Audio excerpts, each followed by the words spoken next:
from a salmon run to a candy one. Kids today are making gingerbread houses to help benefit the Whistler Community Service Society and kids sports. Well, it's that time in the show again for a road trip. They describe it as BC's eyes on the past, but reporter James Green, he calls it just pure fun.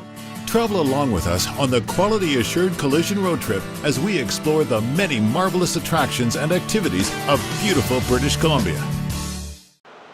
There's one destination in British Columbia that tells the whole story of the entire province, all in just one road trip. It's the Royal BC Museum in Victoria on South Vancouver Island. And now you get to see even more than in years past. Yay! With the launch of a new exhibit, giving you a closer look behind the scenes. Through this magnifying glass, the exhibit will uncover some artifacts that were previously off limits to the public. Interactive displays showcase objects and specimens, a sample of the museum's entire collection.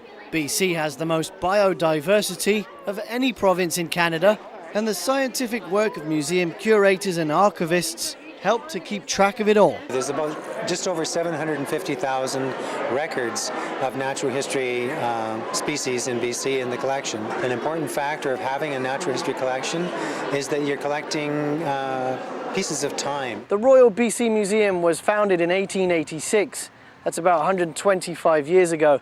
And for a number of years, it was housed in BC's Legislative Building, right here in the East Wing. In the 1960s, the collection got so huge, it needed a new building to call home. And here it is behind me. Back then, there's about 100,000 visitors per year.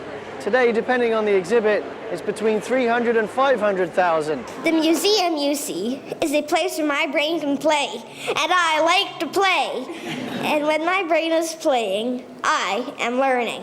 8 years old, and Jack Campbell is a regular visitor to the museum. He has a very inquiring young mind, and he recently caught the attention of museum staff when he prepared a pretty tough list of questions for one of the curators. Are you the future curator for the Royal BC Museum? Yeah, maybe.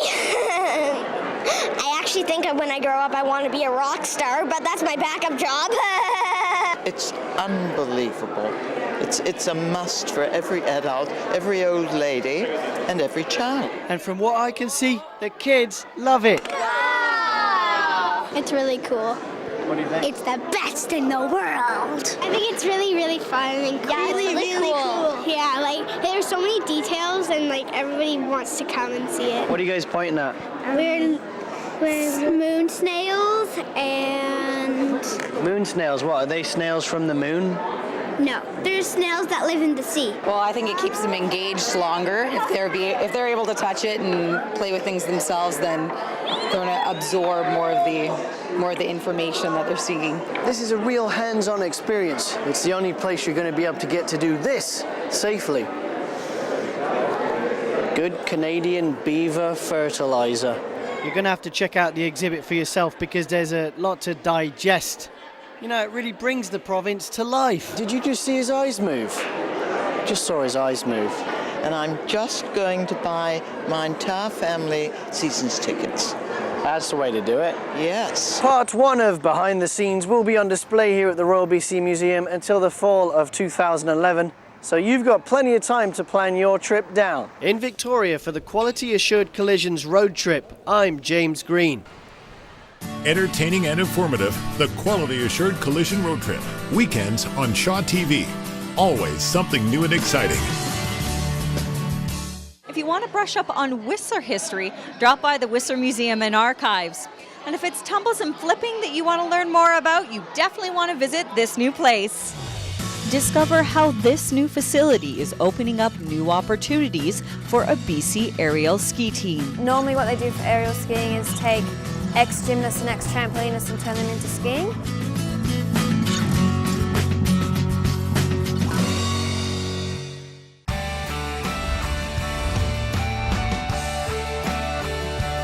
You're watching Shaw TV.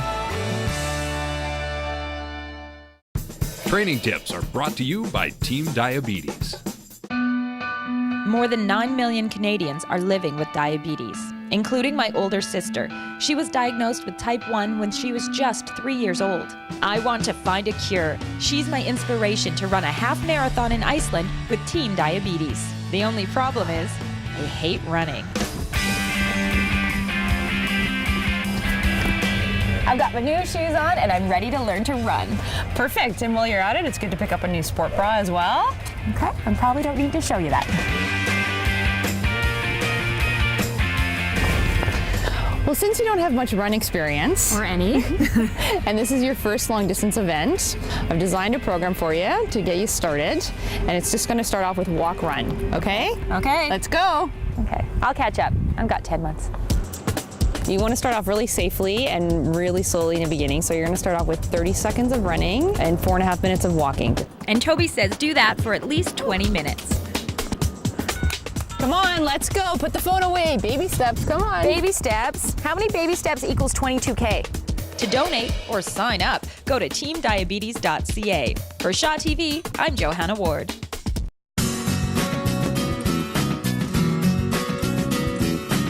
Welcome back to The Express. I'm your host, Nicole Fitzgerald. And these gingerbread houses are definitely not the ones that Hansel and Gretel encountered. Quite the contrary, they're raising funds for the Whistler Food Bank. More food for thought? Have you ever wanted to pick songs for your radio station? Well, in Lillooet, you can. We'll listen to a recording with the Cleveland Orchestra. The conductor is Vladimir Ashkenazy. The street lamps still burn in the wee hours of the morning as Jeff O'Kelly brings picturesque Little Lillooet its morning soundtrack, a volunteer gig for Jeff that has brought him unexpected local fame. I usually assume there's 3 people and a couple of dogs listening, that's my listening audience. I found out that it's actually more than that, and there are even occasionally people that say, "Hey, I recognize your voice, you're the guy," which is really surprising to me. Radio Lillooet is a non-profit station that started just over 10 years ago as the idea of Tom Willie.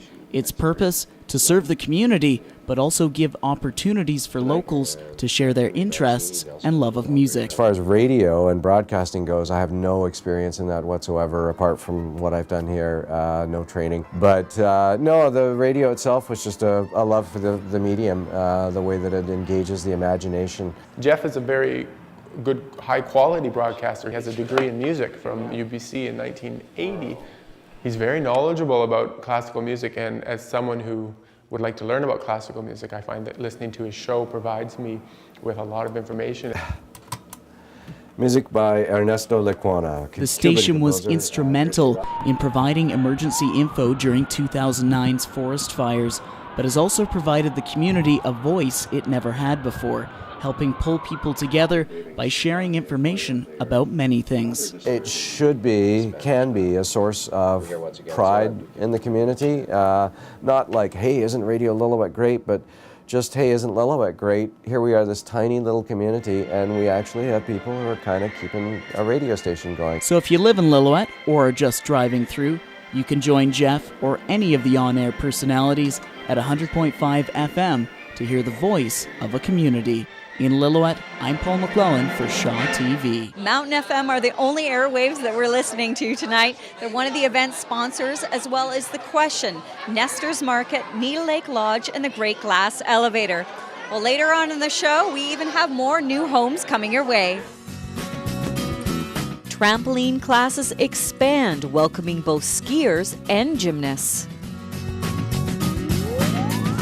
I know some other four-legged Squamish and Whistler residents that like to bounce around like these kids do on the Sugar High tonight. Volunteer dog walkers are always needed at the Squamish SPCA and Wagon Whistler. Let's look at some new recruits.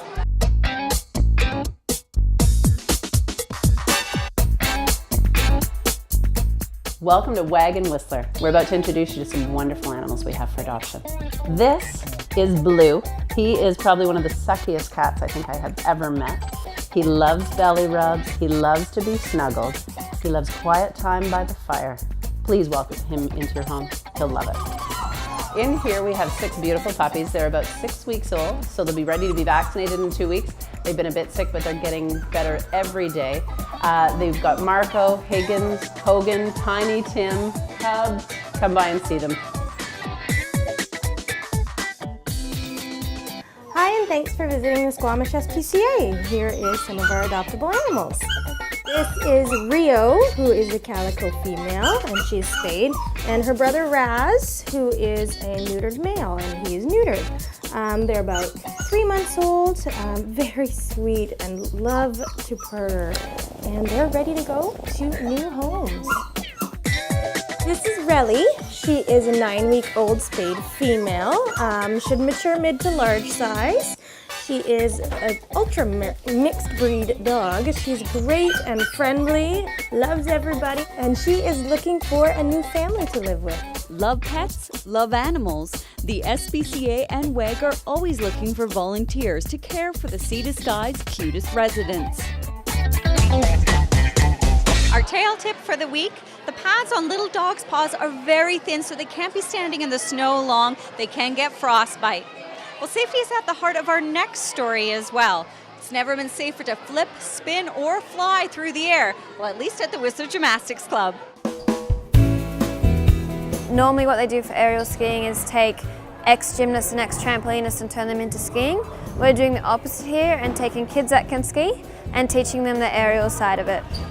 It may be a backwards approach, but here in Whistler, it's forward thinking, drawing on the wealth of young skiers like Ben Flynn, who will eventually create the demand for a BC aerialist team. Excellent. One more, a little bit higher.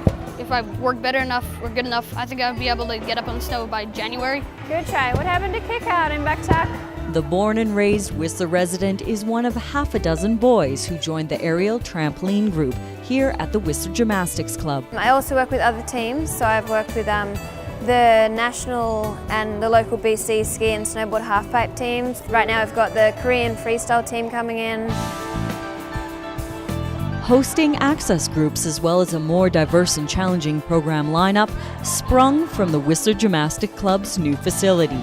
The former 2010 Olympic Winter Games Training Center is now home to the local club of 400 members. Sometimes in the gym we'll have a national freestyle team like Christy Richards here training at the same time as some of our recreational kids and the tramp program. It's super exciting. Good. Today, club director and coach Tami Mitchell is working with aspiring Olympians, the Whistler Gymnastics competitive team.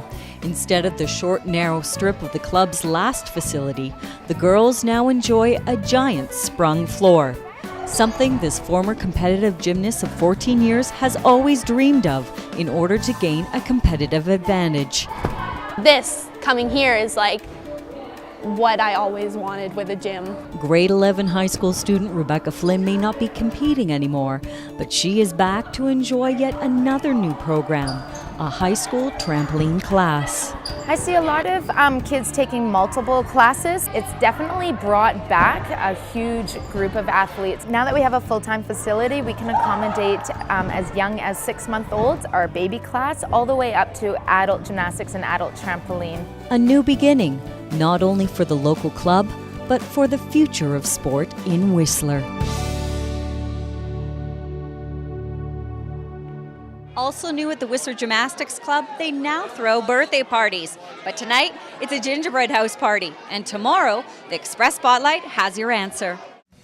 Cozy up with mulled cider at the Squamish Christmas Market and browse artisan stalls before heading over to Cleveland Avenue at 6 p.m. to take in the Santa Claus Parade.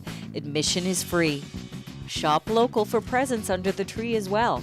Local artisans showcase natural soap, baking, stained glass, canning, clothing, and more at the Brackendale Art Gallery. Warm bannock with organic raspberry jam, heaven on earth.